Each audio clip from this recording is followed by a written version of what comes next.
Right, I'm gonna have a sip of my drink before I get into this, because I've got to try not to ramble on for too much. Hi guys, and welcome back to my channel. Today's video, if you can't already tell by the title, is going to be my birth story.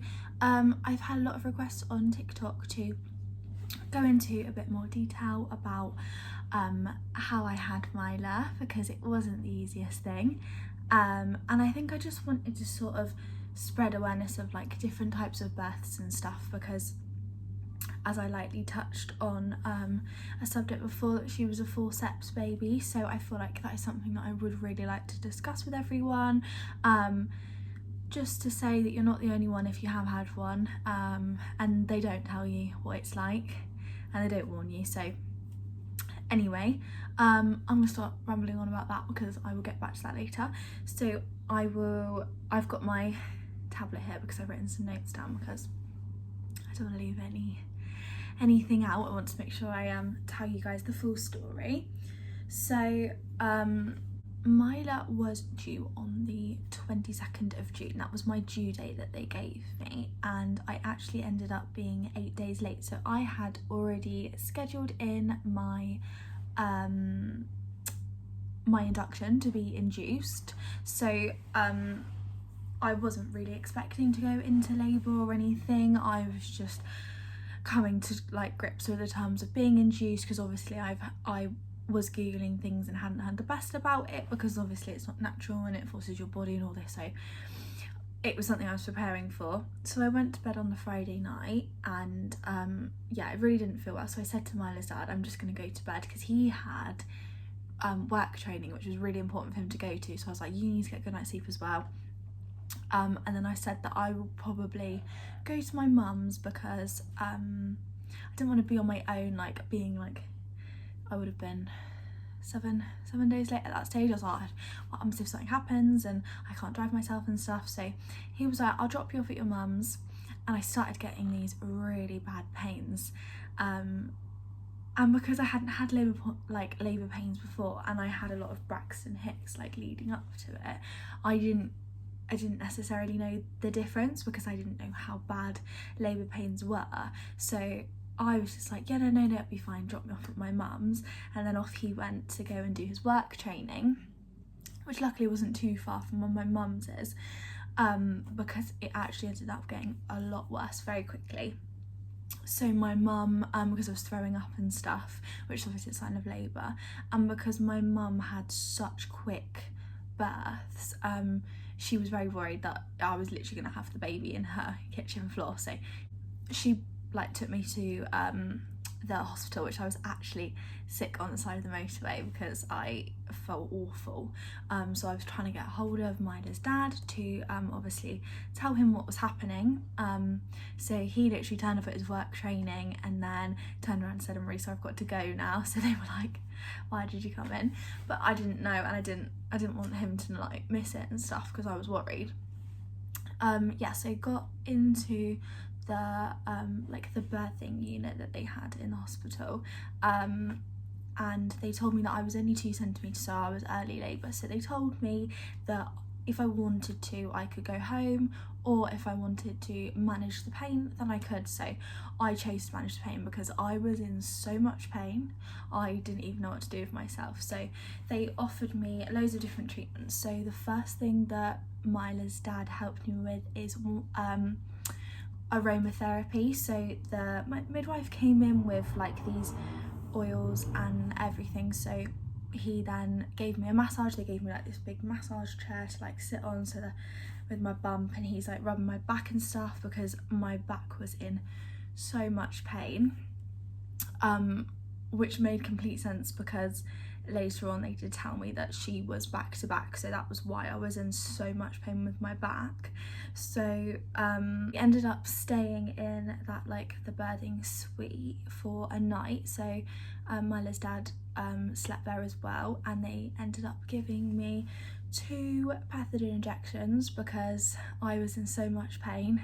I really didn't know how to cope with it, and that was what they offered me. So I went for that, and then in the morning they were like, oh, do you want another one? And I was like, no, I don't need another one because I was already completely off my face from the 2 pethidines. I did not need another one. It makes you feel like really drowsy and stuff, and I didn't want Myla to be really drowsy because that is also like a complication and stuff. So they were trying to monitor Myla, and they couldn't get like I don't know what they're called, but those things that they strap over your belly and they like monitor. So basically she was kicking it off and she wasn't playing game, which makes complete sense now that she's here. I completely get why she's like that. Yeah, so I then had to go down into the labour ward, which isn't what I wanted because I really wanted to have a water bath, just because I thought they looked so good and so relaxing and a nice way to bring baby into the world and everything. So that wasn't it wasn't the case for me. I wasn't allowed to do that, so they brought me down to the ward and then they like pumped me full of stuff just to help bring on labour, because basically I was stuck at 3 centimeters because she was in my back, so I couldn't progress anymore.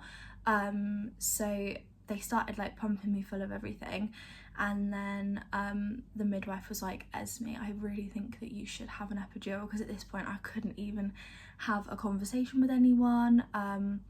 Like I'd literally not even spoken to Myla's dad in like a day because I was so like glazed over and just in so much pain I couldn't do anything. And obviously I needed to be in a right frame of mind to make decisions because I was about to have a very complicated birth. So I was like, yes, I will have the epidural, even though I was adamant I wasn't gonna have any drugs and I pretty much had them all.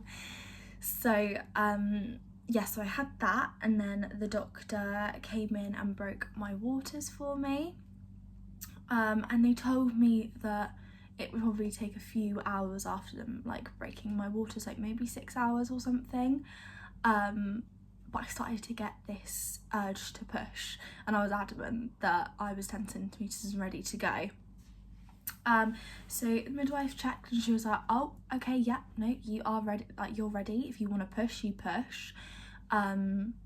So I was actually pushing for an hour and a half in total, which I tell you now did not feel like an hour and a half. Like it literally felt like seconds. And the nurses and doctors came in, so I had all 3 of them stood looking at me, and they were saying that if you can't push her out, then we're gonna have to do some other option.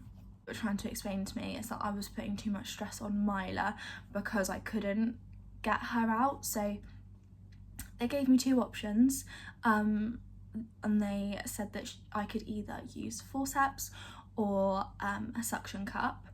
And I guess in the heat of the moment I was I knew I was swearing a lot and I wasn't very happy because I was in a lot of pain and I just wanted her out. So the only option really that I saw was the Forceps, because I'd heard a lot of things about suction cups and their heads and stuff, but if I'm going to be honest, I didn't really know what to go for. It was just the first thing that they said to me and I was like, yes, Forceps, fine, get her out, because I was in an unbearable amount of pain because they took the gas and air off me that I had pretty much the whole time. They wouldn't let me have the gas and air anymore, and my epidural had run out.